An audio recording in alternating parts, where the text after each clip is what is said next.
Jadi kencang kamunya. Ya udah nggak apa-apa. Oke, baik. Nggak direkam ya? Ibu nggak mau rekod? Nggak perlu kan? Halo? Oke. Oke, sama. Yuk, Irfan loh. Pan? Mukamu mana, Pan? Katanya anak kesayangan ibu.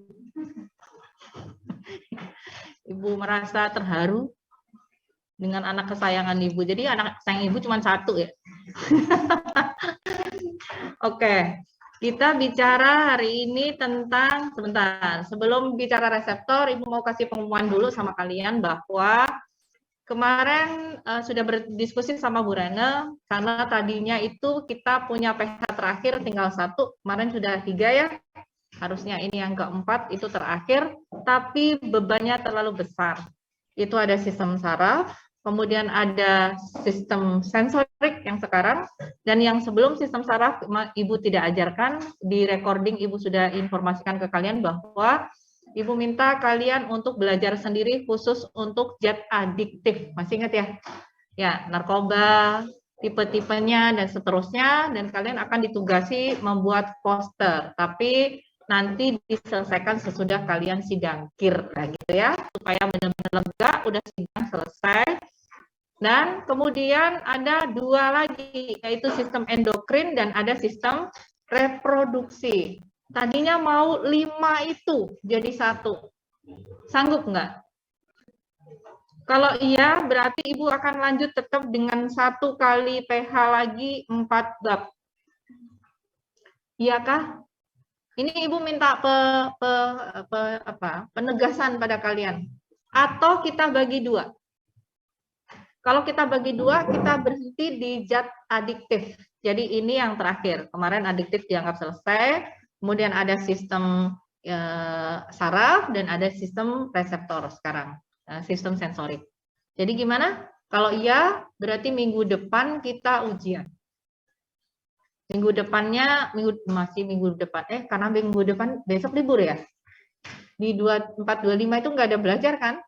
Oh, berarti kita masih ketemu 1 kali dan kita ujiannya pertemuan pertemuan 1 di minggu lusa. Berarti bukan minggu depan. Iya dong, mau puasa nggak boleh ulangan. Ulangan mau tetap jalan gitu ya. Ini AC-nya nggak dingin ya, Ibu. Kalau sudah nggak dingin senewan, Ibu, beneran. Kamu tahu senewan?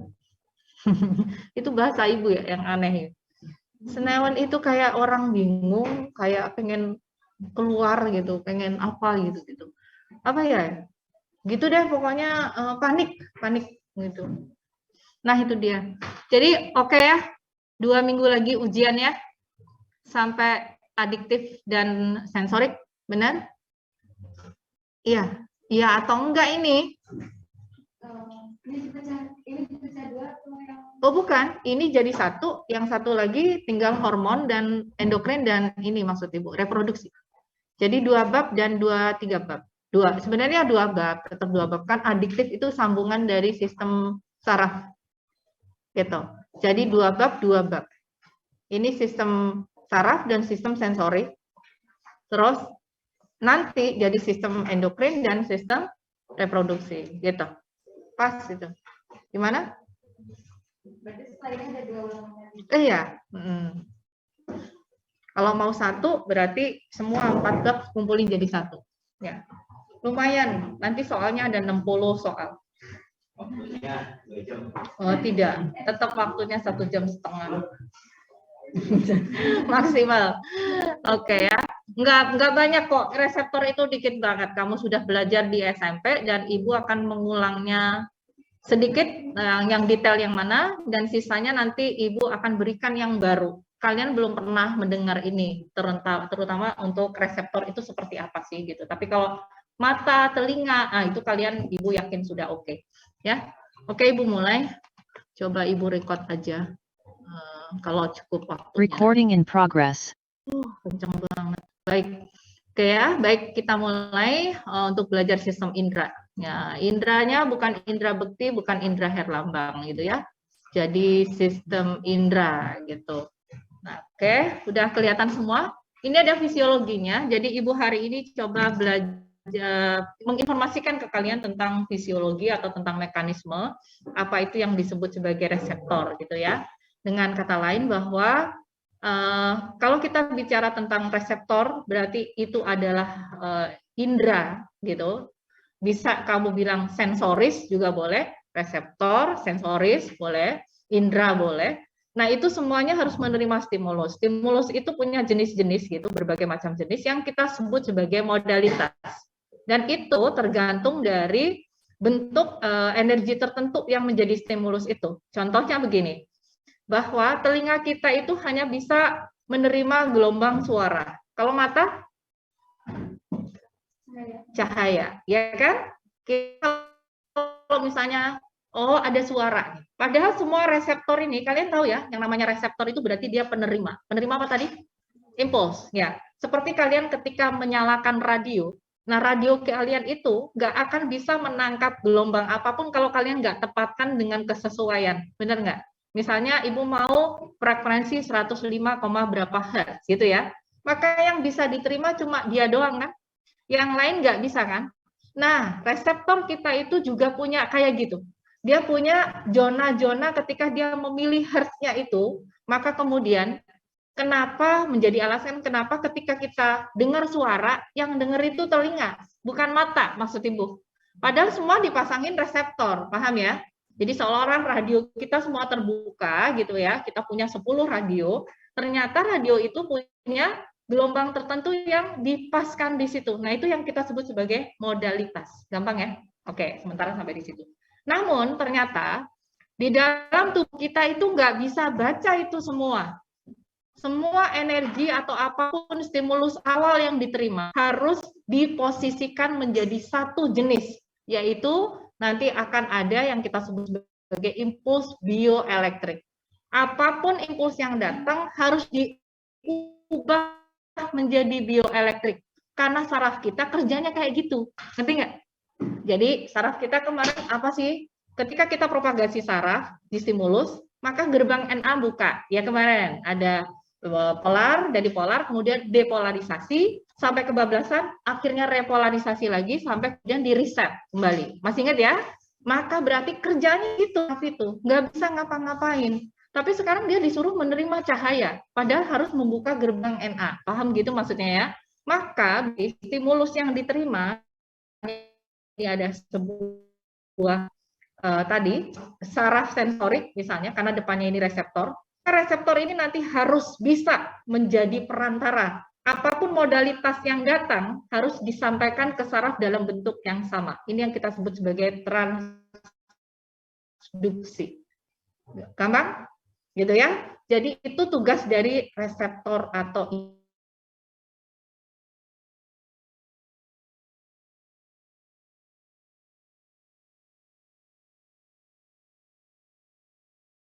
recording stopped.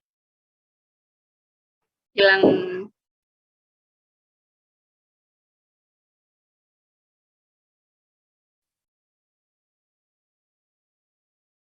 Wifi sekolah lu masih ada jelek. Gimana ini?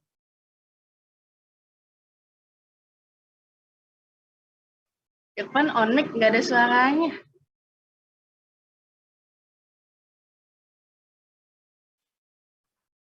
Pan, suara lu nggak ada asli. Recording in progress. ya, nyala ya. Iya.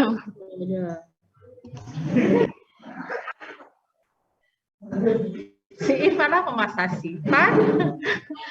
Wah, bener anak ibu nih. Ini masih rekord ya? Sorry, berarti ini kok tadi file ibu mana? Ini keluar nggak? Oh, udah share screen ya? Belum.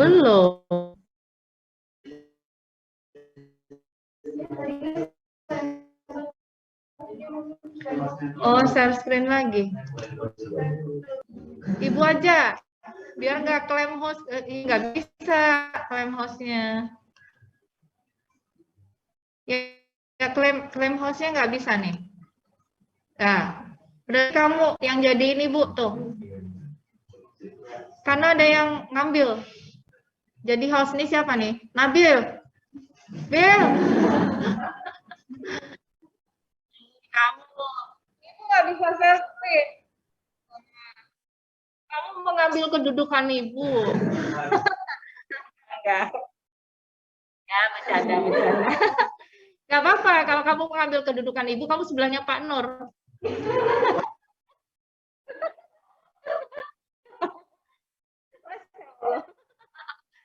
Enggak. Maaf. Ini bercanda mulu nih. Oh, sudah. Sudah belum? Udah kan? Udah. Ini kok nggak mau nyala ini? Nah, udah ya. Balik lagi ke sini. Nah, tadi sudah sampai mana kita, jadi lupa itu. Nah, jadi kalau kita bicara tentang kayak ada hukum-hukum gitu ya, gaya-gaya kayak fisika gitu kan, ada hukum Dalton gitu, hukum kekekalan massa, ini ada hukum energi spesifik saraf gitu ya. Biologi nggak mau kalah gitu ya. Nah, maka berarti nanti harus ada seperti ini. Nah, respon spesifik. Kalau ada pertanyaan, apakah semua reseptor itu berespon terhadap stimulus yang sama? Jawabannya pasti nah, enggak. Kenapa tadi? Karena harus ada kecocokan stimulus atau modul tadi. Nah, apakah reseptor berespon terhadap jenis energi lain dibandingkan stimulus yang memadai untuknya? Iya, tapi dia ternyata tidak sampai pada ambangnya. Nah, sebentar. Laser ibu enggak ada. Nah, di sini tidak sampai ambang. Seperti begini. Ya kayak tadi. Sebenarnya dia nggak baca, nerima ada, tapi karena nggak cukup tidak bisa membangkitkan impuls, gitu. Nah, jadi sebenarnya kejadiannya ada, tapi kemudian menjadi melewati tidak sampai pada ambang yang diinginkan, gitu ya. Jangan lupa kalau stimulus itu kemarin hukumnya all or none bukan? Jalan, iya. Kalau enggak berarti stop sama sekali, gitu. Ketika kalian kekuatannya belum sampai menjatuhkan kartu depan di domino efek yang kemarin. Nah, kemudian kalau dua tipe dari reseptor sensorik itu mendeteksi perbedaan, maka dia harus menggunakan sensitivitas masing-masing. Mana yang lebih sensitif, yaitu yang mengambil. Nah, begitu gampangnya ya. Oke, sekarang kita pindah. Ini nggak akan Ibu jelaskan ke semua. Transduksi tadi sudah. Nah, transduksi sensorik, sekarang kita bicara tentang indera. Indera itu ternyata apa sih yang menjadi indera itu? Sebelum ke situ, nah ini yang Ibu katakan tadi. Ke sini dulu ya. Nah, ini dia. Nah, siapa yang jadi indera atau yang jadi reseptor? Siapa ini? Coba lihat ini siapa? Ini adalah reseptor, kemudian yang ini adalah neuron sensorik, neuron asosiasik, dan neuron motorik, atau kita sebut afferent, ini efferent. Oke. Maka yang jadi reseptor itu adalah ujung dari dendrit sarafnya siapa ini? Sensorik, betul? Nah, itu sedikitnya. Jadi yang paling simpel indera kita adalah ujung saraf dari saraf sensorik. Ini ada yang terbuka ujungnya, ada yang dibalut seperti ini berkapsul. Nah, ini ada kapsulnya, ada insulasinya, ada yang muter-muter kayak bola kapsulnya gitu. Ada juga nanti yang berambut, itu minimal. Nanti kalau dia sendirian langsung masuk ke dalam, misalnya di contoh kulit, itu sederhana. Tapi kalau kemudian dia diletakkan di jaringan tertentu, kayak di telinga kita, itu ada A, ada B, ada jaringan A, dan seterusnya membentuk organ telinga, membentuk organ mata, membentuk organ keseimbangan. Maka itu yang disebut sebagai indera khusus. Itu namanya organ indera. Kalau ini namanya jaringan atau sel indera. Paham? Yang satu bentuknya cuma sel doang, itu yang sederhana. Yang satu ditambahin aksesoris pelengkapnya yang lain, karena memang mekanismenya harus didukung seperti itu. Maka itu akan membentuk organ indera. Paham ya? Oke. Nah, sekarang kita bicara ini. Ini pentingnya, yang ini nggak ada di SMP kalian. Coba kita lihat neuron sensoris kita. Ini neuron afferent, asosiasi, dan ini neuron efferent. Maka kita lihat, apakah betul bahwa impuls itu dimulai dari dendrit? Pertanyaannya, yang menerima impuls itu adalah dendrit, betul? Betul. Lihat dendrit, Tapi dendrit itu tugasnya adalah menerima impuls. Tetapi akson itu tidak harus meneruskan atau menerima dari siapa ini? Soma atau badan sel. Kalian perhatikan di sini. Ini Ibu ke sini dulu. Di neuron motorik, tolong perhatikan. Di sini ada siapa ini? Dendrit, terus ke soma, berarti impuls dari dendrit yang menerima pertama kali adalah dendrit, terus diterima oleh soma dan dilanjutkan oleh akson. Nah, lihat ini aksonnya bermielin. Sekarang kita lihat sebaliknya untuk yang ini. Jadi seolah-olah kalau dari sini dendrit menerima dan meneruskan ke soma.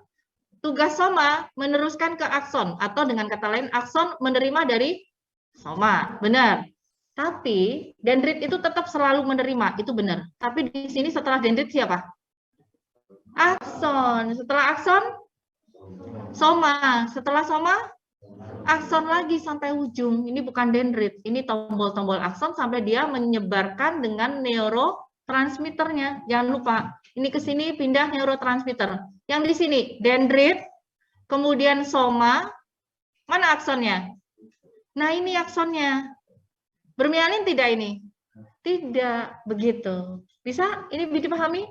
Nah, jadi jangan salah bahwa saraf memang selalu, sel saraf terdiri dari 3 bagian, yaitu dendrit, soma, dan akson. Tapi tidak selalu dendrit itu harus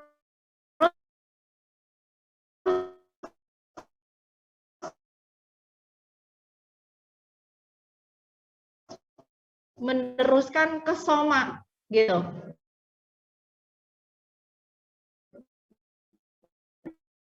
Ya enggak? Tapi bisa meneruskan ke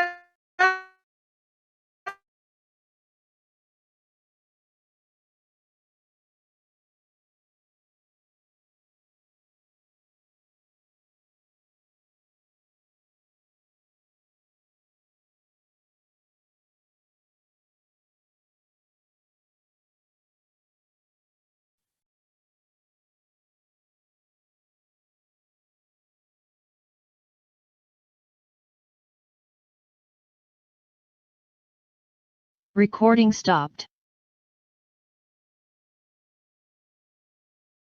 Recording stop. Berarti gue aman.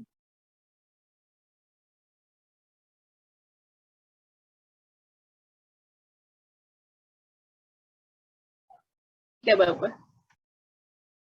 Ke depan gak ada suaranya. Oke. Mula tuh apa ya? Gue gak salah juga.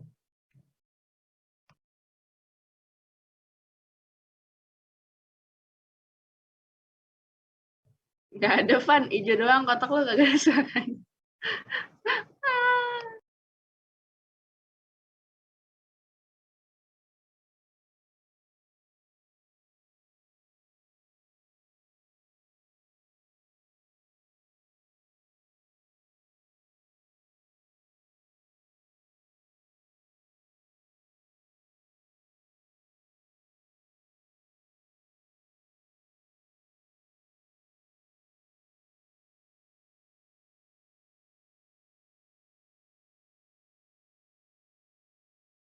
Recording in progress.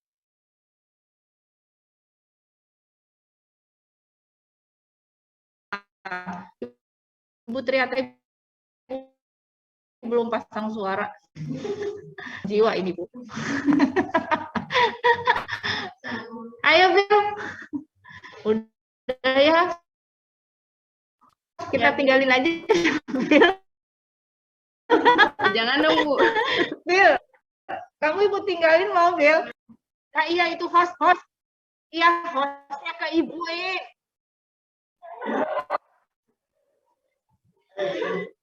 Bill, hostnya ke Ibu. Hostnya, Bill. Hostnya. Ya, ada di kamar menunggu. Oke. Oh, sudah. Ini udah record nih Mas ini. Nyambung ya? Oke. Ya sudah, Ibu temenin deh kemanapun kamu Ya. Oke. Nah, ini sekarang tolong perhatikan. Ini adalah indera yang di kulit. Kamu lihat dulu ke depan, ke Ibu. Tolong ini perhatikan. Ini lihat dari sini. Kalau Ibu disentuh di sini, maka kemudian di sini berserabut mielin. Aksonnya ya, dendrit diterima di sana dari ujung reseptor. Masuk. Berarti yang masuk kemarin kalau disadari berarti harus masuk ke tulang belakang. Terus ke otak. Masih ingat itu? Turun lagi, baru ke motorik. Masih ingat ya? Ibu ingatkan lagi, reseptor, neuron sensorik, kemudian berarti sistem saraf tepi. Ini membentuk sistem saraf tepi. Jangan lupa, yang keluar dari medula spinal adalah saraf tepi spinal atau saraf spinalis. Oke. Yang keluar dari tengkorak kita di otak berarti keluarnya membentuk sistem saraf kranial. Masih ingat? Yang keluar dari otak membentuk saraf tepi namanya apa barusan? Kranial. Terus kalau yang keluar dari sistem medula spinalis berarti atau tulang belakang itu adalah saraf spinal. Paham ya? Nah, itu siapa isinya? Kalian perhatikan yang depan. Ternyata badan soma yang 3 itu.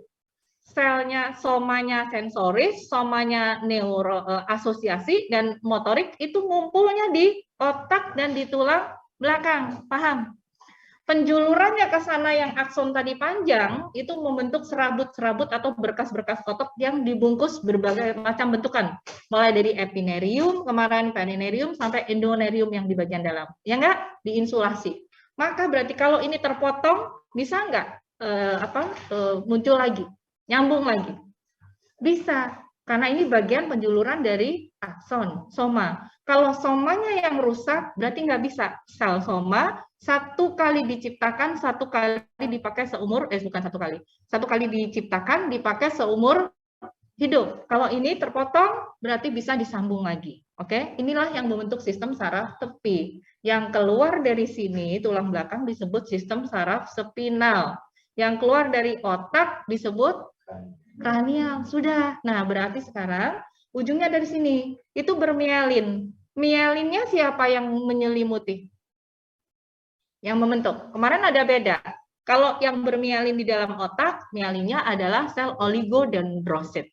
Yang ini adalah sel Schwann. Jangan lupa. Jadi yang di sini semua itu diselimuti oleh sel Schwann. Nah, ada soma di sana. Soma dari sensorik bentuknya kayak gitu, kayak bugil gitu ya. Itulah yang kemudian dilindungi oleh sel satelit. Nah, itu dia. Jangan lupa. Jadi ya, di sini ada pelindungnya sel satelit, yang di sini mielinnya ditutupi oleh sel Schwann. Kalau ada mielin yang di sebelah sini ada di dalam otak atau di medula spinalis, tolong perhatikan Ibu mengatakan medula spinalis dengan saraf spinal. Bolak-balik Ibu tekankan itu. Medula spinalis adalah tulang belakang, saraf tulang belakang. Kalau saraf spinalis yang keluar dari tulang belakang. Bedain medula spinalis dan saraf spinalis, otak dan saraf kranial. Ya. Pembagian misalkan penjururan dari kranial, pembagian yang dari saraf spinalis itu. Oh, pembagiannya, maksudnya gimana? Ya maksudnya misalkan yang penjururan di tangan itu penjururan dari medula spinalis atau dari otak. Penjulurannya? Enggak, yang ada keluar dari otak melayani bagian ini aja. Tidak pernah sampai ke kaki. Gitu. Sampai kepala. Iya benar. Oh, maksudnya gimana? Ibu belum paham. Maksudnya gini kan, otak ada penjulurannya. Medula spinalis ada penjulurannya. Dan itu tuh penjulurannya otak kemana, penjulurannya medula spinalis kemana? Penjuluran medula spinalis semua, kelayanan tubuh kiri dan kanan. Oke. Kranial kiri dan kanan. Tapi jangan lupa, ada yang otak, kemudian langsung penjulurannya ke bagian tubuh. Itu siapa? Yaitu yang melayani refleks. Jangan lupa. Masih ingat? Belum? Bentar. Ibu jelasinnya gimana ya? Oke, Ibu ulangin. Ibu mau buka saraf dulu sebentar. Ya, kita berlama-lama nggak apa-apa di sini. Yang penting nanti indranya kamu pasti akan bisa mengertinya dengan mudah banget. Kelas 12 ya. Biologi 2. sorry, kok ngekliknya gini ya? Loh, kok mental ya? Oh, ini ya. Nah, ini kita lihat saraf tepi. Lah, mana saraf tepinya? Sebentar. Nah, ini ya. Oke, kita masuk ini sekalian aja. Kita review dikit gitu. Nah, ini dia sayang. Nah, ini dia. Kayaknya gambar ini memadai gitu ya. Ibu ingatkan lagi. Udah kelihatan, Nabil? Oh, share screen? Oh, Ibu udah share screen belum? Share screen-nya belum Ibu ganti ya? Aduh, kebingungan. Ini. Sorry. Nah, Ibu malah begini sendiri. Nah, sudah ya, Bill? Oke, sip. Nah, sekarang ini yang diajak ngomong Nobil, bukan anak kesayangan Ivan. Nih, otak di sini yang keluar tadi penjulurannya namanya saraf kranial, oke? Nah, yang ini berarti sumsum tulang belakang atau kita sebut medula spinalis. Yang keluar dari sini coba, mana ada yang dari otak? Nggak ada kan? Berarti dari otak keluar saraf tepinya membentuk saraf kranial. Sudah. Yang di medula spinalis keluar membentuk saraf spinal. Karena itu, kalau kita melakukan proses gerakan atau menerima impuls kayak tadi, disadari, ingat disadari, berarti mengalirnya sensorik dari sini tadi ke, misalnya ke sensorik di sini ya, masuk ke pusat di sini. Harus naik di orde 1. Ini orde 1, yaitu sumsum tulang belakang.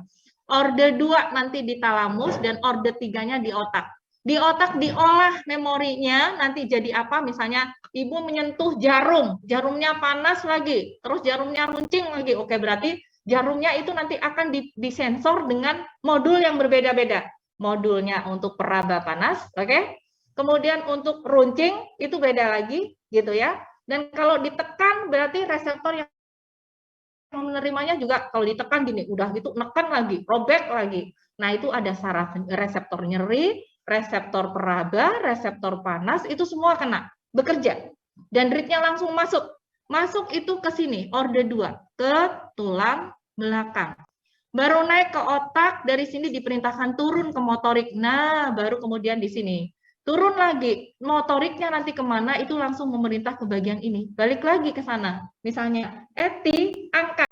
Karena di sini jarumnya panas, sakit, dan seterusnya. Maka respon di sini, motorik ibu, angkat begini. Mulutnya ngomong, aduh, lu kok bisa? Karena setelah dia sampai di neuron asosiasi yang banyak tadi, dikumpulkan dalam satu neuron asosiasi, yang bercabang-cabang. Dia tangan ibu banyak. Nanti di sini, dia akan diterima dendrit motorik yang lain. Misalnya tadi, ibu mulutnya ngomong, aduh, oke? Yang satu lagi, angkat, gerak begini. Kakinya juga, kalau ikutan loncat misalnya. Nah, kalian bayangkan, berarti ujung-ujung dari akson itu nanti bisa melimpahkan sinyal-sinyal lagi ke dendrit sel saraf yang lain yang ujungnya adalah efektor-efektor yang berbeda. Paham ya? Ngebayangin ya? Jadi kalau menerima berarti dari misalnya ini satu saraf, ibu nerima di sini, yang di sini. Nanti akan dikumpulkan satu, semua sensorik itu, ke asosiasi, dan kemudian diolah. Di sana dicocokin. Itu apa? Jarum. Iya, sama. Tapi yang berbeda adalah persepsi. Paham? Bau durian itu kayak gitu, tapi bau durian gak enak. Yang satu baunya enak banget. Nah, gitu ya. Benar nggak itu? Nah, itu adalah persepsi. Padahal impulsnya datangnya sama persis. Masih bisa dipahami? Nah, kalau gerak refleks, balik lagi. Gerak refleks tidak pakai naik orde. Kalau di sini berarti dilayani oleh sumsum belakang. Benar ya? Yang di otak, kita kecolok gitu.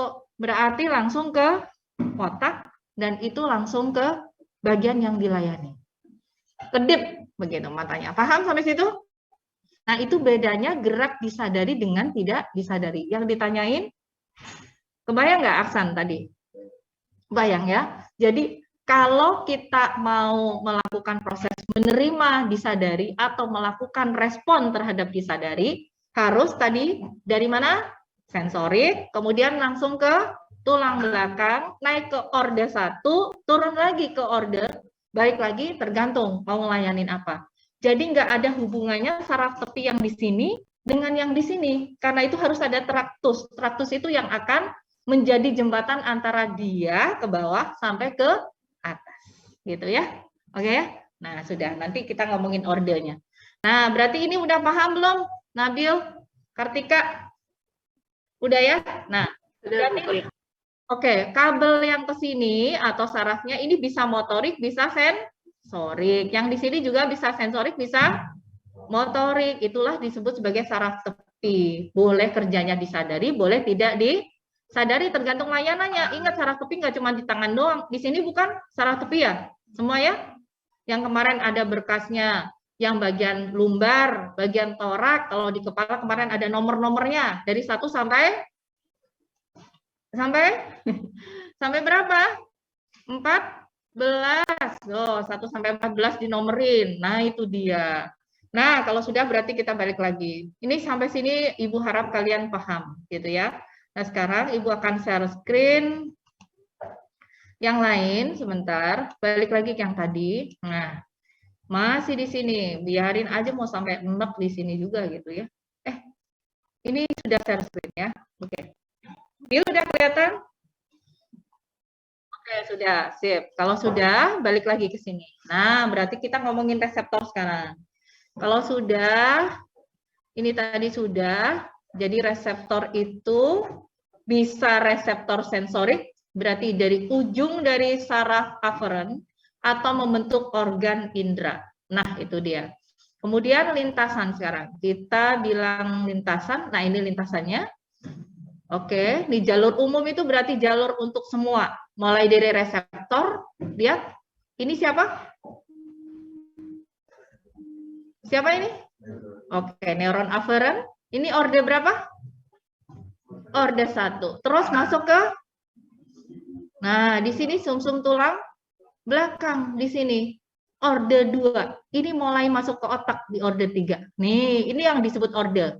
Orde 1, orde 2, orde 3. Paham sampai situ? Nah, ini dia di otak diterima di talamus dulu. Nanti begitu kalian melihat rasa bagaimana rasa sakit itu diterjemahkan, kalian akan tahu. Nah, gitu ya. Sekarang sudah berarti orde-ordenya.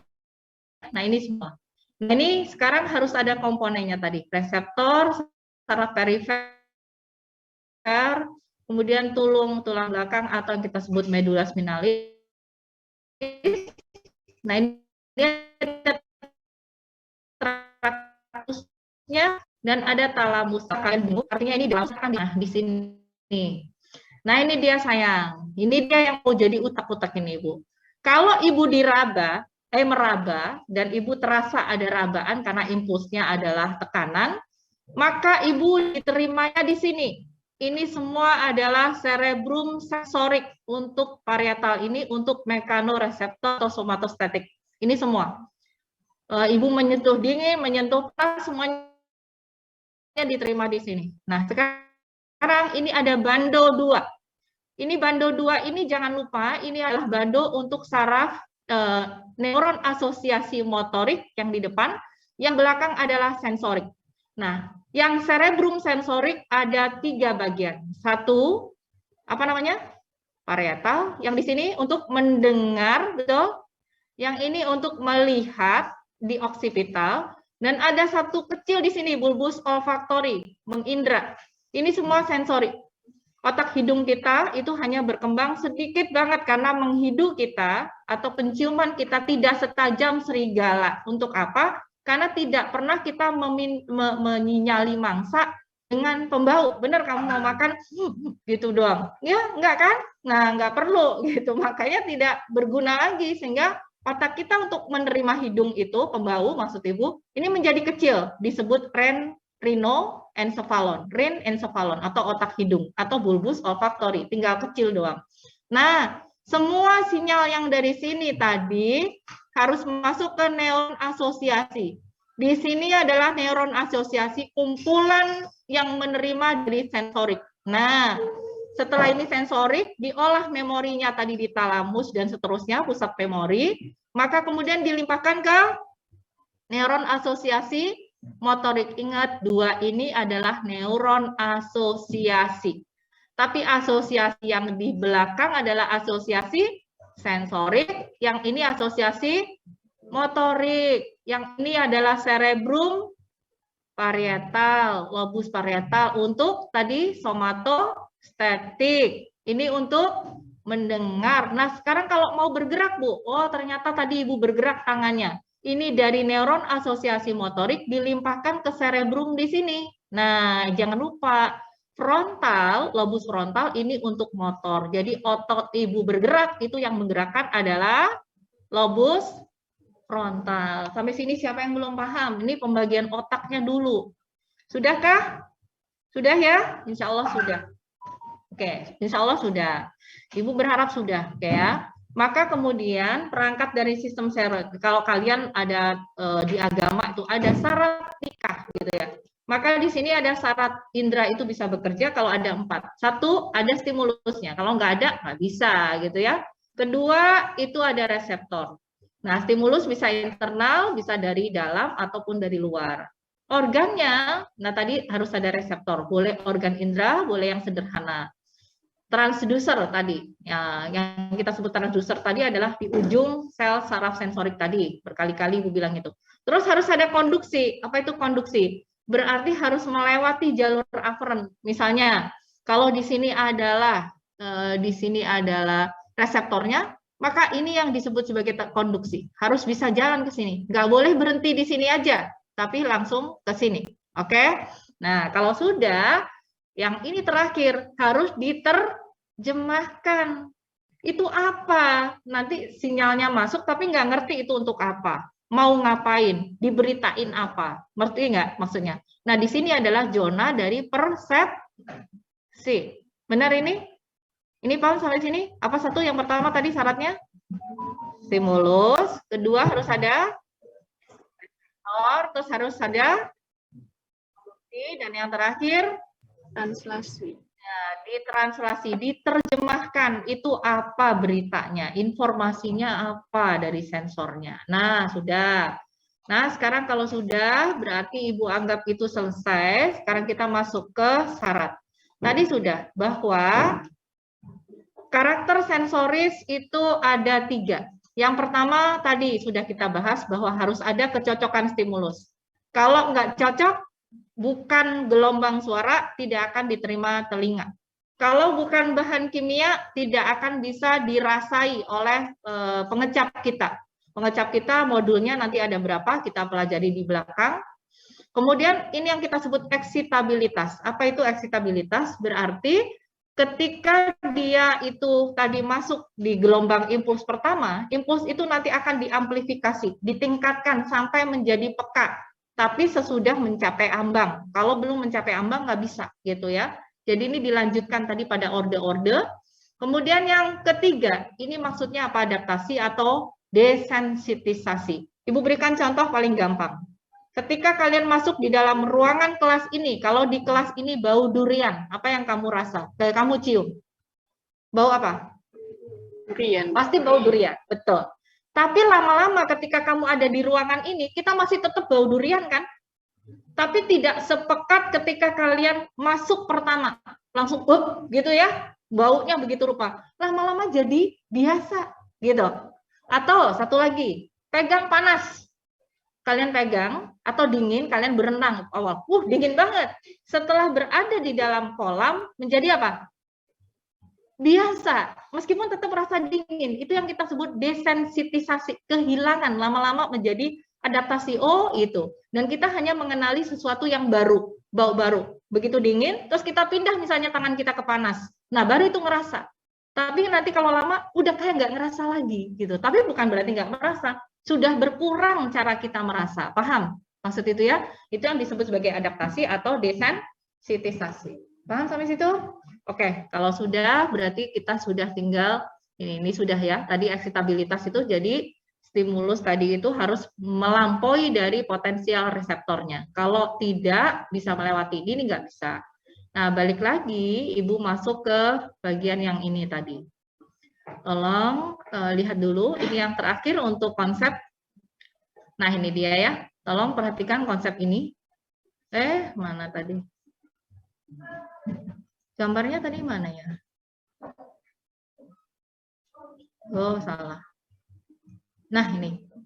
Nih ya, tolong perhatikan. Ini adalah transducer. Boleh gelombang, boleh yang lain. Yang ketika dia menerima stimulus, apa yang terjadi? Ini di ujung saraf yang kita sebut sebagai reseptor tadi. Kalsium gerbangnya membuka. Ini lihat. Setelah dia terbuka, maka kemudian di sini ada vesikel yang kemudian terektositosis. Persis sama kayak prasinap, perpindahan dari impuls dari satu sel ke sel yang lain. Baru setelah di sini neurotransmitternya akan loncat di sini. Nah, di sini. Ini masuk ke afferent dan inilah yang kita sebut mulai propagasi atau impuls. Na terbuka, kata dipolar menjadi depolarisasi dan seterusnya itu ke sana. Loncat sel, nanti begini lagi. Pasti harus ada gerbang kalsium. Nah, kalau belum bisa buka gerbang kalsium, berarti stimulusnya jalan nggak? Enggak, itu maksudnya hukum all or none. Paham sampai sini ya? Jadi di reseptor pun juga terjadi. Ini reseptor dan ini ujung dari dendrit saraf afferent gitu ya. Jadi di sini terjadi ini tadi. Nah, ini yang dirubah. Apapun bentuk impulsnya dia harus bisa merubah ini menjadi ini dan jadi neurotransmitter. Kalau tidak, berarti tidak bisa. Nanti bagaimana caranya kita lihat satu-satu gitu ya. Nah, kalau sudah nggak ada pertanyaan, sekarang Ibu pindah.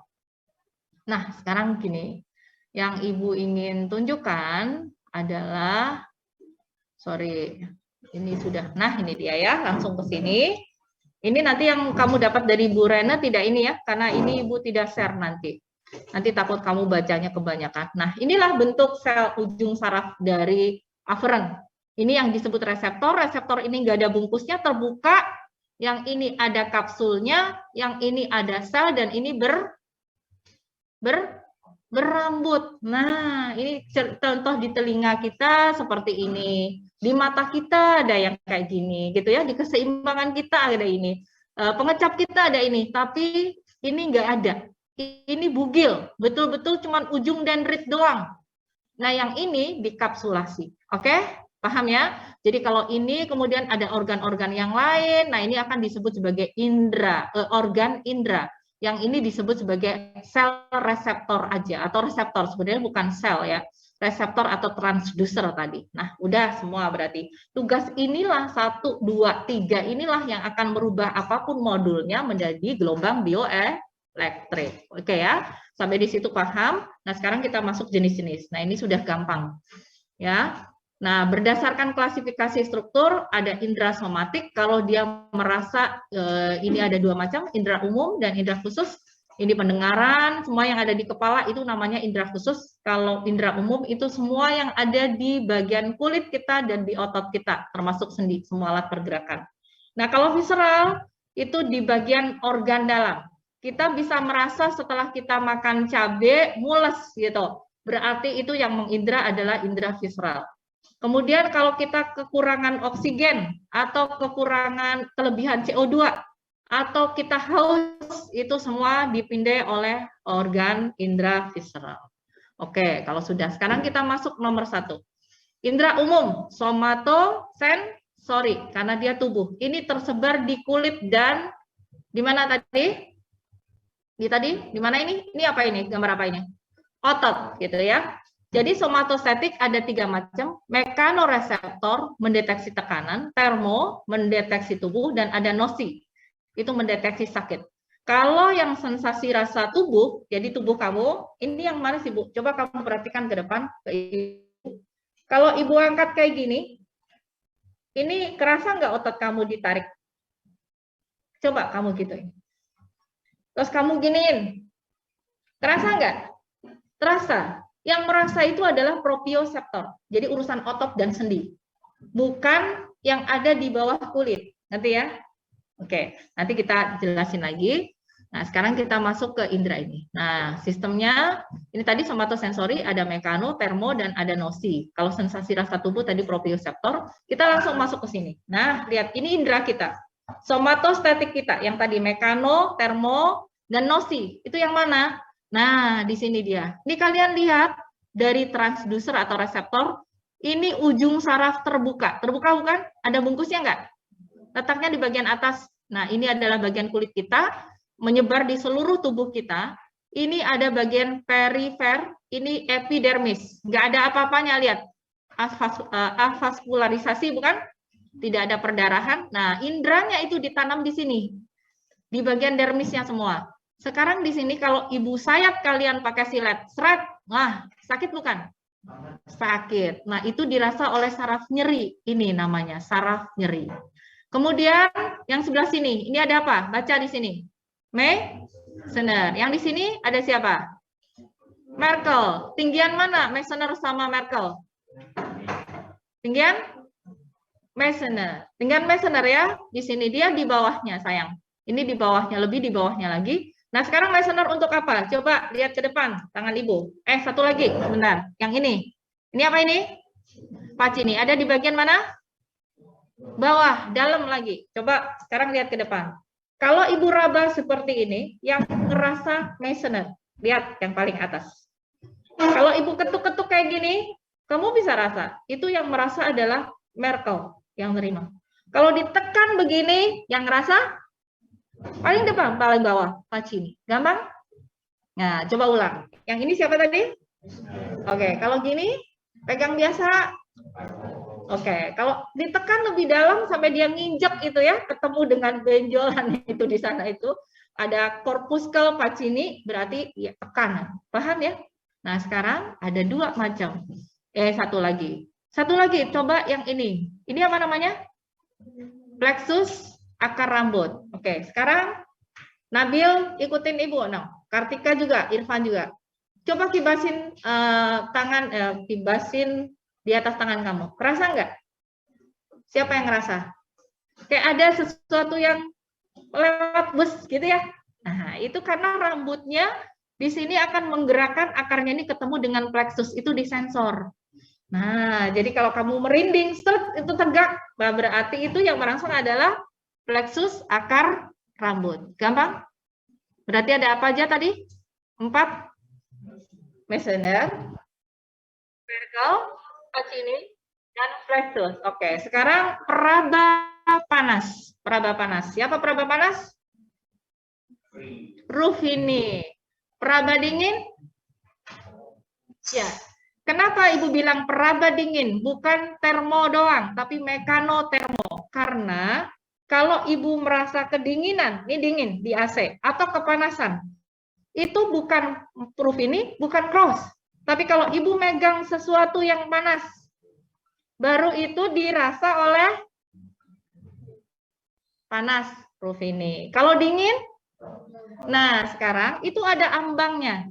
Sama kayak telinga, kita punya sekian decibel, kayak desibel, atau hertz gitu ya. Kalau ini suhu, kita hanya pada sensitivitas 5-45. Turun dari 5 semuanya dingin, lebih dingin lagi. Sekarang itu semuanya tidak akan dirasa oleh Ruffini atau Krause, tetapi dirasa oleh nyeri. Coba kalian sentuh benda yang panas banget dengan dingin banget, rasanya apa? Apakah panas banget? Tidak. Sebenarnya itu adalah rasa nyeri. Jadi yang ngerasa bukan dia, tapi nociceptor, bukan somatoreseptor. Oke, nanti kita lihat. Rasa nyeri berarti yang di sini tadi. Nah, yang ngeri itu ini dia. Jadi panas banget, dingin banget, tidak bisa baca Pacini dan Ruffini dan Krause. Tapi yang baca adalah saraf nyeri. Benar nggak? Ngebayang nggak? Pernah ngerasa panas banget sama dingin banget dirasa sama. Ya, paham sampai situ? Oke, berarti somatostatik udah selesai. Tidak ada pertanyaan? Nggak ada ya? Nah, ini ujung saraf terbuka, yang ini berkapsul tadi sudah diceritain. Sama persis itu mah. Nah, sekarang kita masuk ke ini penjelasan yang tadi Ibu sudah jelasin. Oke, nah ini maka disebut peraba panas dan peraba dingin. Tadi Krause, ini 5 sampai berapa tadi? 45 derajat. Di atas itu kepekaan kita turun, dan kalau kelebihan muatan gitu ke bawah banget dinginnya atau panas banget, itu akan disampaikan pada nociceptor, bukan termoreseptor. reseptor ya di somatostatik. Sudah, sampai situ nggak ada pertanyaan? Nggak ada. Oke, maka sekarang kita balik lagi ke sini. Ini orde 1, orde 2, orde 3. Ini di cerebrum tadi. Nah, sekarang Ibu ingin jelaskan yang ini dulu sebelum yang sini. Ibu masuk ke proyeksi, nggak usah. Nah, ini proyeksi yang disebut phantom limb. Kalau kalian pernah dengar kata ini, ekstremitas hantu. Nah, kita ngomongin rasa sakit dulu ya. Kita yang sakit-sakit dulu ya. Rasa sakit berarti apa? Mekanoreseptor, nosiseptor ya. Nah, ini. Bentar, tadi sudah mekanoreseptor, sekarang nosiseptor. Jangan capek ya, dengerin ibu ngocol. Ngantuk ya? Kasihan kalian. Kasihan kalian apa kasihan ibu? Nosiseptor, ini bisa ditemukan di mana aja, kecuali di mana? Jadi otak itu tidak bisa merasa sakit. Otak itu nggak bisa merasa sakit. Ya, kok bisa, Bu? Oke, sebelum ke situ nanti kita akan pindah ke tempat lain dulu. Nah, rasa sakit itu ada dua macam. Yang reseptor untuk cepat itu seratnya bermialin. Kalau yang reseptor untuk yang tidak cepat, sarafnya tidak bermialin. Gampang. Ini biasanya sakitnya kalau kamu disilat itu langsung sakit banget tuh, langsung, tapi sebentar. Nah, sisanya yang ngilunya, nah itu ini. Ngilu dan berkepanjangan, lama, bisa nyerinya nyebar kemana-mana. Sakit giginya kemana, itu sampai ke rahang-rahang, sampai ke otak-otak itu rasanya. Nah, itu ada di sini ya. Nah, terus rasa sakit ada somatik, ada visceral. Somatik berarti yang kelihatan, bukan kelihatan, terasa oleh kulit, otot, dan tendon. Memang kejadiannya di sana. Sementara sakit visceral, kalau kalian habis makan rujak, cabenya 1 kilo gitu, 2 kilo, terus perih perutnya, itu sebenarnya bukan perutnya yang merasa. Perutnya merasa maksud Ibu, tetapi tidak akan perutnya langsung. Jadi gimana? Nah, rasa sakit itu nanti akan diterjemahkan di luar, begini. Nah, ini maksud Ibu. Nah, yang ini. Nah, ini sayang. Kalau kalian sakit di bagian paru-paru, yang ngerasa yang mana? Ini tubuh itu hebat. Jadi dia akan melimpahkan ke bagian depan rasa sakit supaya tahu kalau kita itu sakit. Nah, yang di sini. Dia melayani apa di sini? Jadi kalau paru-paru kamu sakit dan diafragma kamu sakit, yang sakit yang ini. Jadi diterjemahkan keluar kayak sakit. Nah, terus di sini. Kalau di sini sakit, sampai nyeri banget di sini. Oh, ternyata ini yang sakit ususnya. Jadi bukan kulitnya. Itu supaya kita tahu dan kita tahu tempatnya. Dokter pasti akan periksa. Oh, ditekan. Ini sakit enggak? Enggak. Yang sebelah sini, oh sakit enggak? Enggak, gitu ya. Oh, yang sini sakit. Oh, berarti kalau sebelah sini itu di appendiknya. Nah, maka dokternya bukan kemudian kayak dia punya indera ke-9, bukan ya. Tapi karena memang ada ini. Jadi begitu sebelah kiri dari perut kita, sejajar dengan pusar, ini adalah usus buntu. Yang ini usus, yang di sini ini, dan seterusnya. Jadi kalau misalnya kalian jantungnya sakit, nah yang sakit bukan jantungnya. Nggak bisa ngerasa, tapi daerah punggung di sini. Paham sampai situ? Nah, sekarang kalau sudah paham kita ngomongin rasa sakit, bagaimana rasa sakit itu menjalar sampai ke otak dan dimengerti sebagai rasa sakit. Nah, sekarang Ibu masuk ke sini. Nah, ini dia ya, proyeksi rasa sakit. Kalau udah nama kata proyeksi atau jalur, berarti ada orde-orde tadi. Jangan bingung dengan orde-orde. Nah, sekarang kita lihat. Kalau kita terrobek, tertusuk jarum yang tadi di sini. Oh, Ibu sadis dari tadi ya. Kayak gimana gitu. Rangsangnya akan diterima di medula. Ini di orde 1. Lihat di sini orde pertama. Kemudian di orde kedua, ini tadi yang menyilang di traktus dan talamus, jangan lupa. Dan kemudian di sini ada orde 3. Di otak kita itu ada yang kita sebut formasi retikuler. Masih ingat formasi retikuler di sini? Formasi retikuler itu adalah bagian dari otak tengah yang melakukan proses pengaturan switch on off. Kamu mati, bukan mati, melek, sadar atau tidur, merem maksudnya, mau mati nggak itu ya. Jadi kalau on di formasi retikulernya kita hidup, hidup lagi, apa namanya? Bangun, sadar. Nah, sementara kalau dia off berarti nggak sadar, tidur gitu maksudnya. Maka ada nggak ketika kamu ibu tusuk jarum di sini, terus kamu merem, terus enak tidur? Ada nggak? Enggak kan? Ini ibu tusuk kamu, terus kamu malah tidur. Ada? Nggak pernah. Kenapa? Karena formasi retikuler kamu langsung naik di orde sini, dibangunkan, langsung sadar bahwa oh ada rasa sakit di situ, supaya kamu melakukan tindakan waspada.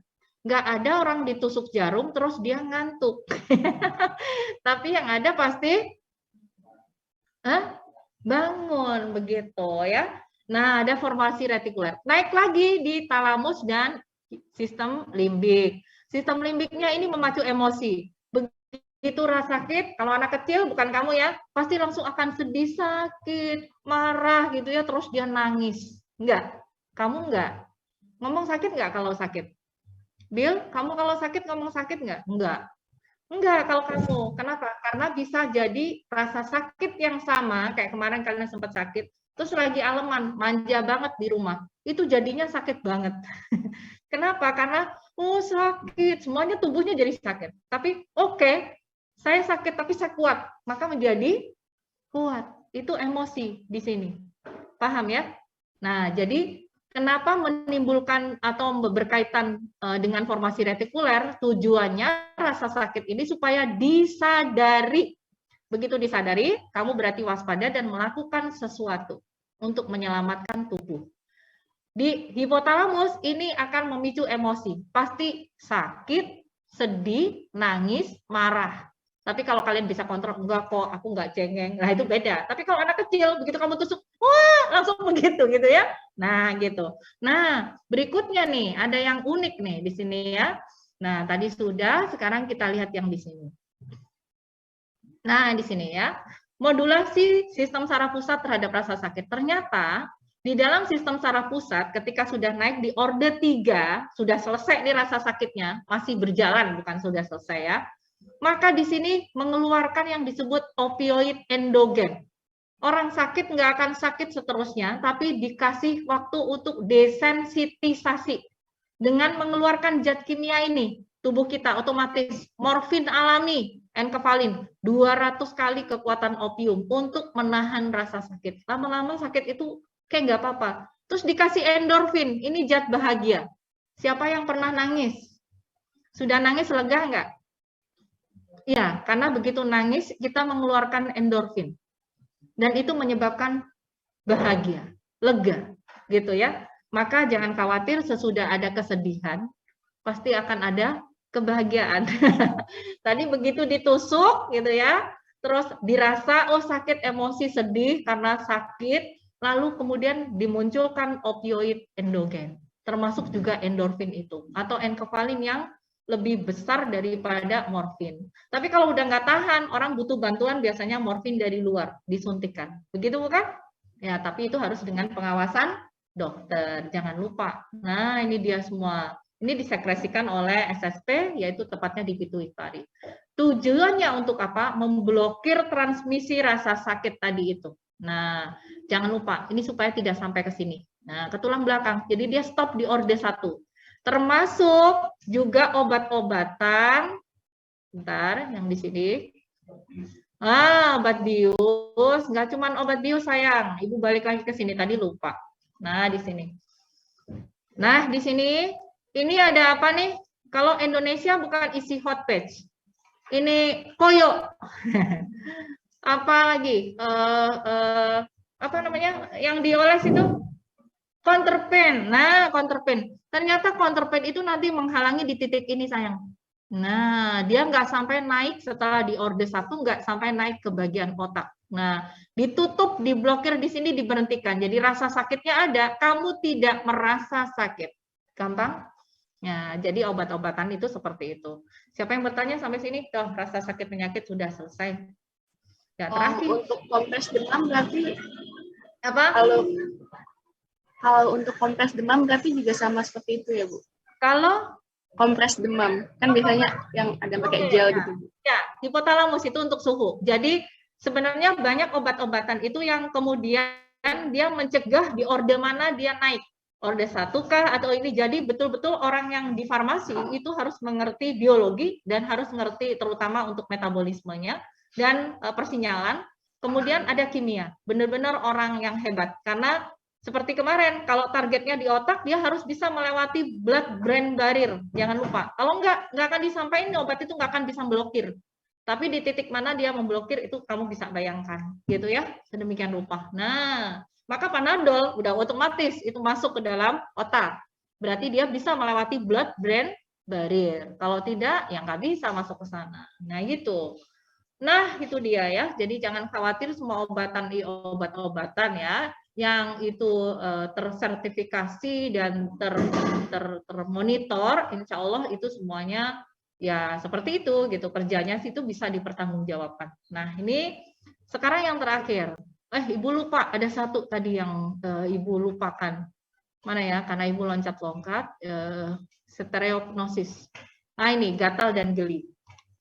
Nah siapa pernah ngerasa gatal waktu punya luka atau digeliin? Nah, itu pernah ya gigit tongkat atau apa sebenarnya, gatal, geli. Nah, itu berasal dari histamin pasti. Jadi ketika kita akan menghentikan luka atau ada sesuatu, dia akan mengeluarkan histamin. Nah, histamin ini nanti akan memengaruhi mekanoreseptor kita atau somatostatik kita. Dan itu dirasa sebagai rasa gatal. Nah, kalau geli beda lagi. Mirip ya dengan itu gitu. Pernah digeliin kalian? Digelitik? Nah, itu karena merkelnya begitu. Berarti itu sarafnya sensitif banget. Karena tidak semua orang geli, bukan? Coba, apa semua geli kalau di keteknya diitik gitu ya. Digitik-gitik gitu ya. Nah, sekarang ada lagi kemampuan yang kita sebut stereognosis.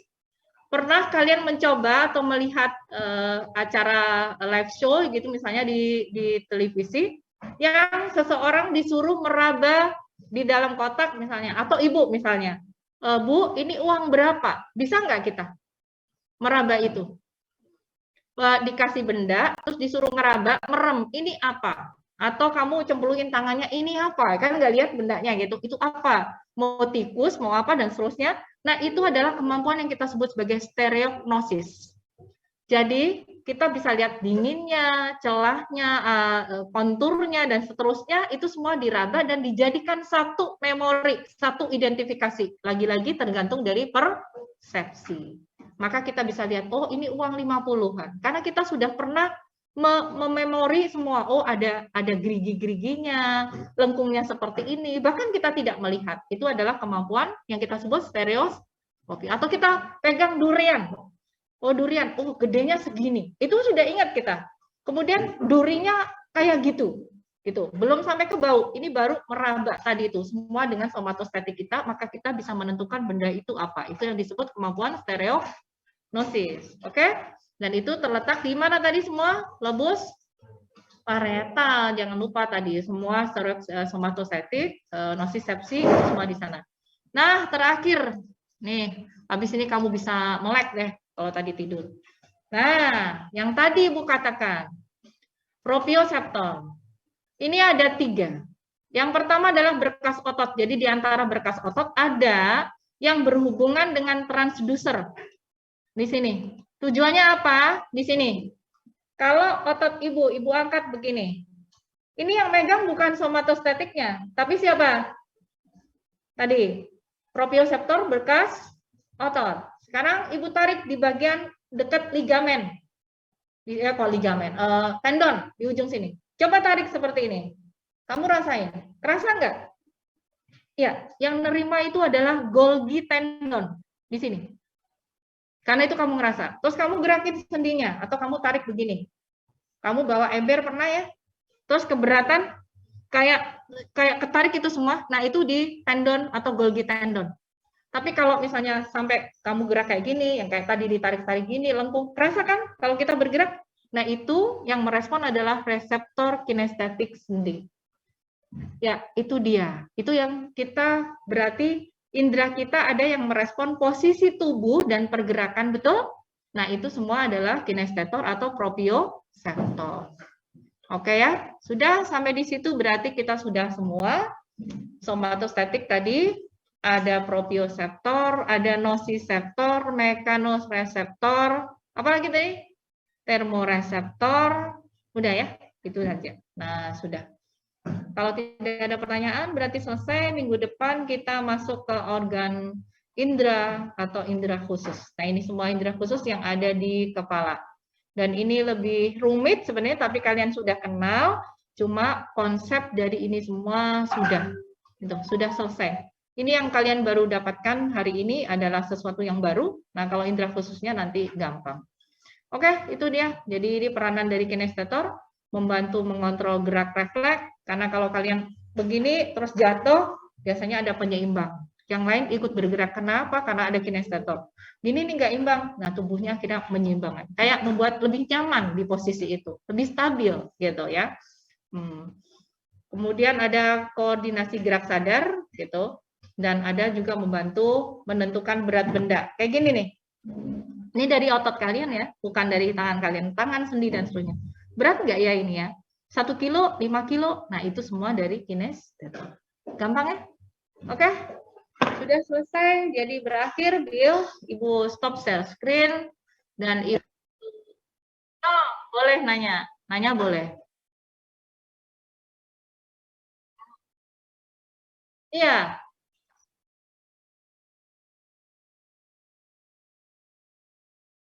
Ya, jatuhnya ke kulitnya tadi. Ke kulitnya, ke bagian yang lain. Tadi.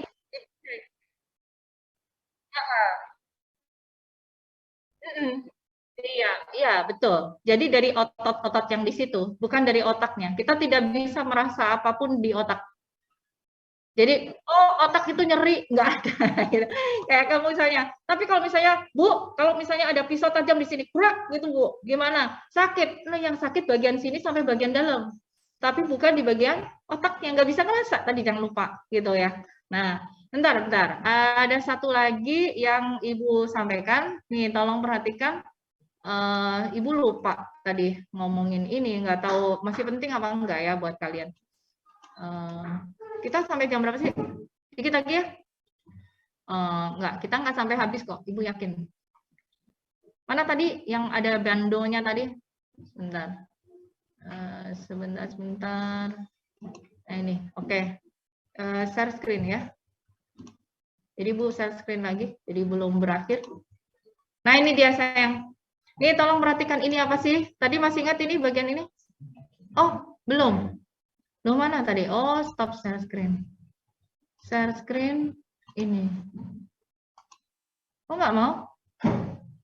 Oh, ini di Zoom apa enggak nih? Zoom ya?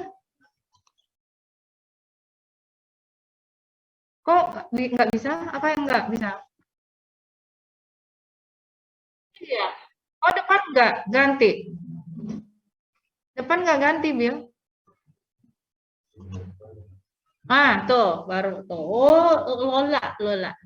Nah, ini lihat nih. Masih ingat tadi neuron asosiasi? Ya, neuron asosiasi yang depan, ini anterior, berarti ini apa? Motor atau sensorik? Bukan neuron sensorik loh ya, neuron asosiasi sensorik gitu ya. Berarti ini yang bagian belakang, yang ini neuron sensorik motor gitu ya. Maka sekarang kalau otak Ibu dibuka, nih ya, kalian bayangkan otak Ibu dibuka. Ini ada sebelah kiri dan kanan, Ibu belah seperti ini. Nah, ini sulkusnya di sini, sulkus itu lengkungan-lengkungan dan seterusnya. Kalau misalnya otak Ibu ditoyol-toyol di bagian sini, di sini berarti. Nah, maka yang ngerasa Ibu adalah, ini kalau sensorik ya, yang ngerasa adalah punggung Ibu. Nah, kalau bagian otak yang sebelah sini berarti adalah tangan di telapak. Nanti, kalau yang sebelah sini berarti ini ke muka. Nah, ternyata dari sini varietal kita atau rasa kita itu memindai lebih banyak daerah tangan, wajah. Ini makanya wajah kita sensitif banget dengan sentuhan, bukan? Dibandingkan sama punggung kalian. Nah, itu dia. Ini layanan sensorik.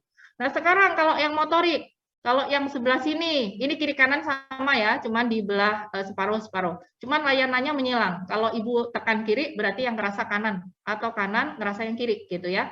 Nah, sekarang kalau misalnya yang ini Ibu tekan, tak, gitu, di sinyal gitu ya. Ini penelitiannya ada ya. Nah, maka yang ini yang bergerak. tangan ibu di sini nanti tek tek tek, nah gitu, yang di sini, gitu. Terus kalau yang di sini berarti yang di sini dan seterusnya. Nah itu kalau yang di sini yang ditekan, berarti yang pojok sini. Nah gitu ngerti ya? Nah yang ini adalah asosiasi untuk layanan motor, yang ini asosiasi untuk layanan sensorik, gitu. Jadi kalau misalnya otak dibuka, yang tadi itu otak nggak ngerasa, yang ngerasa adalah bagian tubuh yang dilayani, gitu. Sampai situ siapa yang belum paham? Gampang ya? Nabil udah kejawab ya?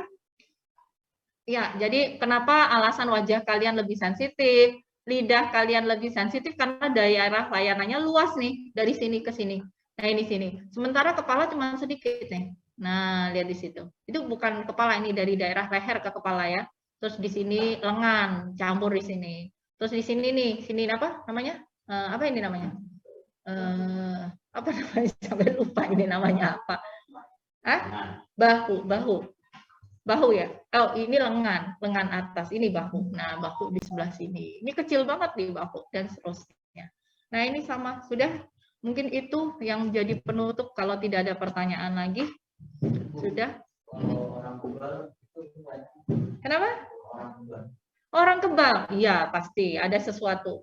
Nggak tahu di ordernya atau apanya pasti ada. Kan ada kelainan orang yang tidak bisa merasa sakit ya. Pasti itu ada sesuatu. Tadi nggak tahu pemblokirannya seperti apa, ada penghalang apa sehingga tidak bisa naik ke otak dan dibaca menjadi rasa sakit. Tapi bukan berarti tidak berdarah dong.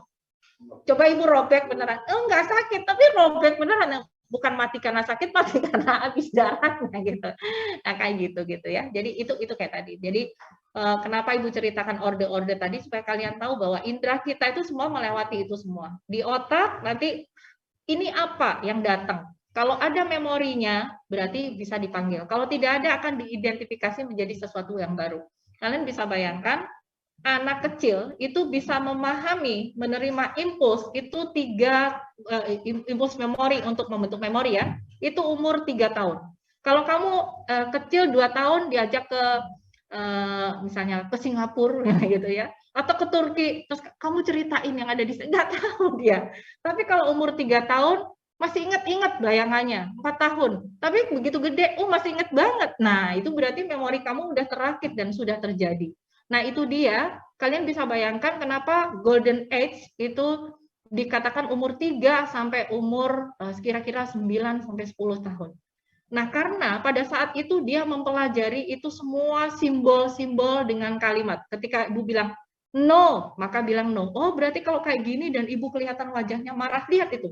Indranya semua menangkap semua dan kemudian mendengar. No, oh besok lagi kalau no berarti artinya ini. Negara lain bilang nehi, negara lain bilang tidak. Maka kemudian muncullah bahasa yang beribu-ribu. Bayangkan anak sekecil itu dan dia harus tumbuh pesat begitu rupa sehingga menerima semua informasi membentuk sinaptik di sini begitu rupa. Gitu. Maka jangan kagum. Jangan kagum, maksudnya jangan terlalu kagum. Sebenarnya sesuatu yang bahkan bisa dimengerti jika kalian menjadikan anak kalian bisa berbahasa 3 bahkan 5. Dengan catatan bahwa ketika berbicara dengan satu orang, itu harus satu bahasa. Supaya ada kesan memori bahwa ada lokasi, localing. Kalau misalnya dengan mama, saya bicara bahasa Inggris. Itu ada localing. Dengan papa, saya bisa baca bahasa India. Maka nanti begitu sama papa, India dia bisa. Tapi kalau mamanya bahasa Inggris, papanya bahasa ini, besok lagi bahasa Jepang, itu awur, semua nggak bisa. Kayak gitu, itu akan berjadi lambat. Tapi kalau misalnya neneknya bahasa apa, ini anak ini nanti akan tumbuh dengan 5 bahasa itu. Dan itu sudah banyak yang mempraktekkan begitu rupa. Gitu ya. Paham kenapa orang Jawa itu bisa bahasa Jawa? Karena sejak umur 3 tahun sampai umur sekian, dia mendengar semua simbol Jawa, gitu ya. Oke, itu Bill. Oke ya, baik Ibu akhiri. Assalamualaikum warahmatullahi wabarakatuh. Recording stopped.